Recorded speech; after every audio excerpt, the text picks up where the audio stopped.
دیپالپور سے CTTV پاکستان کے نمائندے خصوصی محمد شعبان کی رپورٹ کے مطابق مرکزی انجمن تاجران رجسٹر دیپالپور کی بجلی کے بلوں میں اضافے کے خلاف شٹر ڈاؤن ہڑتال۔ بجلی کے ریٹ میں بے جا اضافہ اور ظالمانہ ٹیکسز ختم نہ کیے تو ہڑتال کا دورانیہ بڑھا دیا جائے گا۔ تحصیل بھر میں مکمل ہڑتال کو کامیاب بنانے پر تاجر برادری کو خراج تحسین پیش کرتا ہوں۔ صدر انجمن تاجران شیخ محمد سلیم نے ان خیالات کا اظہار میڈیا سے گفتگو کرتے ہوئے کیا۔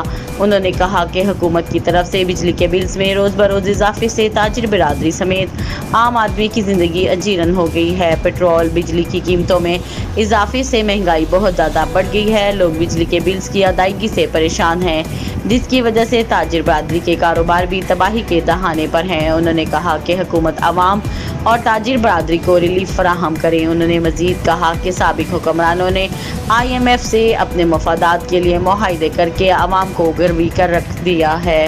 محنت کش طبقہ خودکشیوں پر مجبور ہو چکا ہے۔ انہوں نے کہا کہ نگران حکومت کی طرف سے مہنگی بجلی کرنے پر ملک گیر احتجاجی مظاہرے شروع ہوئے، جس پر نگران وزیر اعظم کی طرف سے فوری ایکشن لیا گیا اور نگران کابینہ کا ہنگامی اجلاس طلب کر لیا گیا، لیکن 3 دن بے مقصد اجلاس کے بعد بجلی سستی کرنے کی بجائے اسے IMF کی اجازت سے مشروط کر دیا گیا۔ انہوں نے کہا حکومت ہوش کے ناخن لے اور فوری طور پر تاجر برادری اور عوام کو بجلی پر سبسڈی فراہم کرے۔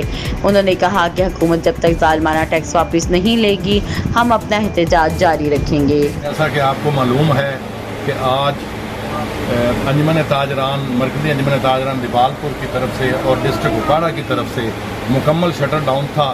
تاجروں نے بڑی یہ جو واپڈا نے جو یہ بجلی کے بلوں میں بے جا اضافہ کیا ہوا ہے اور ظالمانہ ٹیکس لگائے ہوئے ہیں، اس کے خلاف آج دیپالپور شہر میں اور مضافات میں یعنی دیپالپور تحصیل پوری میں مکمل شٹر ڈاؤن تھا، اور تاجر برادری نے یہ ثابت کیا ہے کہ ہم ایک ہیں، اور انشاءاللہ تعالیٰ جب تک یہ گورنمنٹ بجلی کے بلوں میں یہ جو ظالمانہ ٹیکس واپس نہیں لے گی ہم اپنے احتجاج جاری